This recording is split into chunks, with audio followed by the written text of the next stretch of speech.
Hi, I'm Ken Price. I'm with Samsung Electronics Canada. I'm the Director of Marketing for Mobile Communications, and I'm here to talk about the new Galaxy Note, which we're launching on February the 14th across the 3 national carriers in Canada, and we're very excited.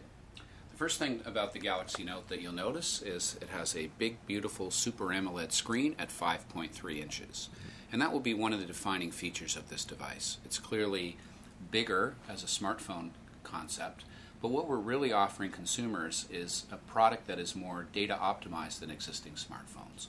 One that looks at the fact that we have a smartphone reference case at about 4 inches and tablets that are at 7 to 10, but really nothing in between that tries to blend the benefits of a tablet in terms of the size and being able to access all those great applications on the Android market and use that, but also still a voice that, or a product that is convenient enough to carry with you at all times so that it can be a voice device.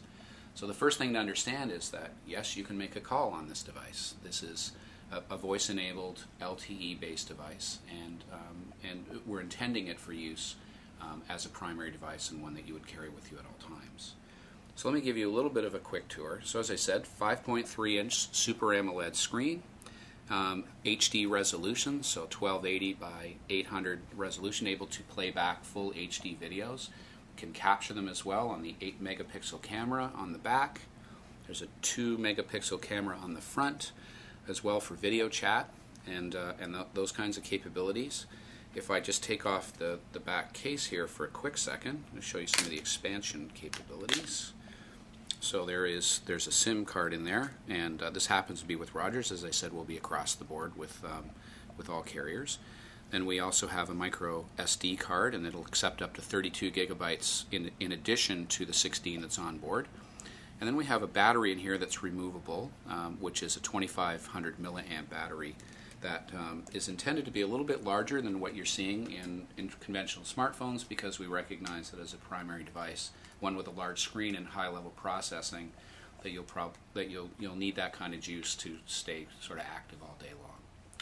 The other defining quality about the Galaxy Note is that, as I just sort of put this back in place, is that it comes with a device called an S Pen, which is housed in the device itself, tucks away at the bottom.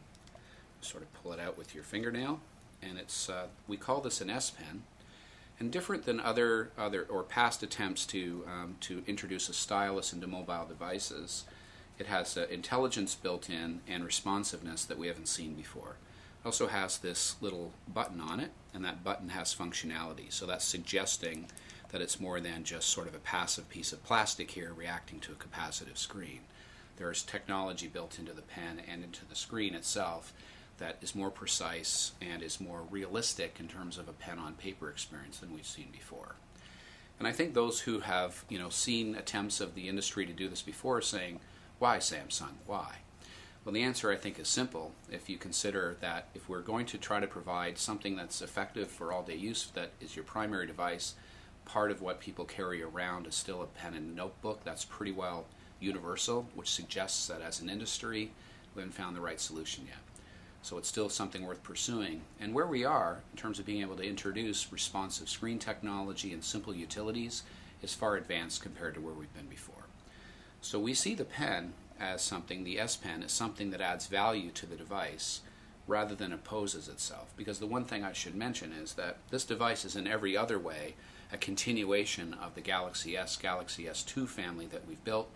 All of the TouchWiz navigation, the ability to type, the ability to swipe if you would like in terms of navigation, understanding of voice commands, all of that is still built into this Galaxy Note. But on top of that, we still see this desire for people to want to express themselves or interact with applications using a pen to draw, to annotate, to make personalized comments, and it's something that adds value to their experience, and it's something that we have built into this device. So, or I guess the other point I should make in terms of performance is around the fact that it is LTE capable. So, I think we have talked about the fact that in Canada we have very leading networks. Our carriers are doing a great job of introducing latest technology to the Canadian consumer, and we wanted to take advantage of that at Samsung. So this is coming out with LTE capable radio as well, and that will obviously affect people across the country as those LTE networks roll out across the 3 carriers. So in terms of just a couple of points in terms of applications that are unique, and again, as I'm just sort of swiping my finger across, and you recognize the fact that it understands those gestures, all of those things that you've been familiar with, the ability to sort of set up your own screens and customize those, and a lot of the functionality that you're used to seeing. But maybe one simple demonstration would be, hey, I want to capture a quick image. Perhaps it's a map. So I launched the Maps application. I used the pen in that case. I could have used my finger. I want to make a simple image capture. I press down on the little button here, and then it captures that image. That image is now on the clipboard. That image is available to crop and edit. That image is also available to kind of make little simple annotations on. So, the briefing is here, and let's meet at 9 o'clock there, and I could handwrite on this, hi. There's my brutal handwriting on the side. And I could then take this into an application. I can share it in all kinds of different ways through social media or through the utility that we provide. And that utility is S-Memo, actually, which perhaps I'll show. So it has a simple graphic is now embedded into the memo application that I could also save and send as a document, as you might expect.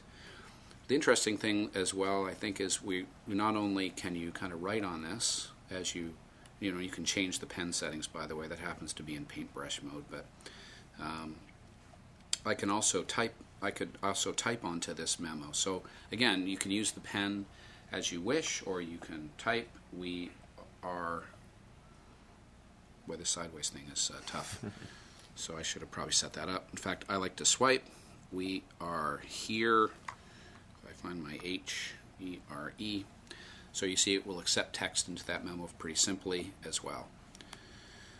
So that's one of the use cases that we were thinking about in terms of, how might a pen add value to be able to annotate, to be able to set up this quick memo kind of function. Now if I go back to the home screen for a second, let's say I'm using any application, I can quickly double tap on the screen by pressing down that button, and it brings that note memo up.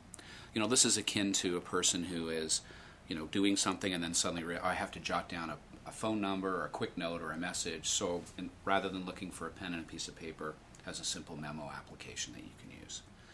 So those are a couple of the, I think, benefits of having a pen built in, and something from a value-added point of view that adds to the device.